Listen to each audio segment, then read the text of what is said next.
পরিবেশ বান্ধব পরিবহনে আরেকটি গুরুত্বপূর্ণ পদক্ষেপ নিল সৌদি আরব। এর অংশ হিসেবে দেশটি প্রথম হাইড্রোজেন চালিত বাস চালু করেছে।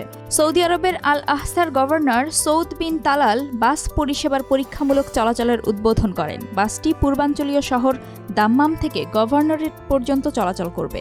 এই রুটে প্রতিদিন মোট ৩৫৯ কিলোমিটার পথ পাড়ি দেবে বাসটি। বাসটিতে একক যাত্রায় যাত্রী ধারণ ক্ষমতা ৪৫ জন।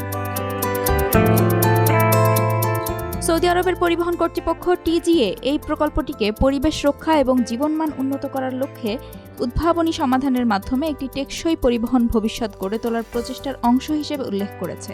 ডিসেম্বরের প্রথম সপ্তাহে উদ্বোধনী অনুষ্ঠানে টিজিএর প্রধান রুমাইহ আল রুমাইহ বলেন, এই উদ্যোগ সরকারের টেকসই পরিবহন পদ্ধতি গ্রহণ এবং কার্বন নিঃসরণ হ্রাসে অবদানের প্রচেষ্টার একটি অংশ, যা জাতীয় পরিবহন পরিষেবা কৌশলের সঙ্গে সামঞ্জস্যপূর্ণ।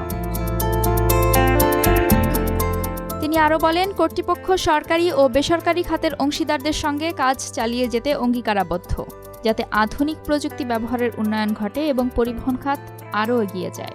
এটি আঞ্চলিক এবং বৈশ্বিক স্তরে সৌদি আরবের প্রতিযোগিতামূলক অবস্থানকে শক্তিশালী করবে। সম্প্রতি টিজিএ পরিবহন খাতে বেশ কিছু উদ্যোগ নিয়েছে, যার মধ্যে রয়েছে বৈদ্যুতিক এবং স্বয়ংক্রিয় বাস চালুর প্রকল্প। এছাড়া গাড়ি ভাড়ার শিল্পে বৈদ্যুতিক যানবাহনের প্রবর্তন, প্রথম হাইড্রোজেন ট্রাক এবং মাল পরিবহনের জন্য প্রথম বৈদ্যুতিক ট্রাক চালু করা হয়েছে। গত অক্টোবরে সৌদি আরব প্রথম হাইড্রোজেন চালিত ট্যাক্সি চালু করে, যা যাত্রীদের জন্য আরামদায়ক যাত্রার অভিজ্ঞতা উন্নত করতে সহায়ক হবে বলে মনে করা হচ্ছে। এর আগে গত বছর সৌদি আরবের রাজধানী রিয়াদে হাইড্রোজেন চালিত ট্রেনের পরীক্ষামূলক চলাচল শুরু হয়। এই ট্রেনগুলো শূন্য কার্বন নিঃসরণ, পরিবেশ বান্ধব এবং টেকসই রেল পরিবহনে একটি গুরুত্বপূর্ণ উদ্ভাবন হিসেবে উল্লেখযোগ্য।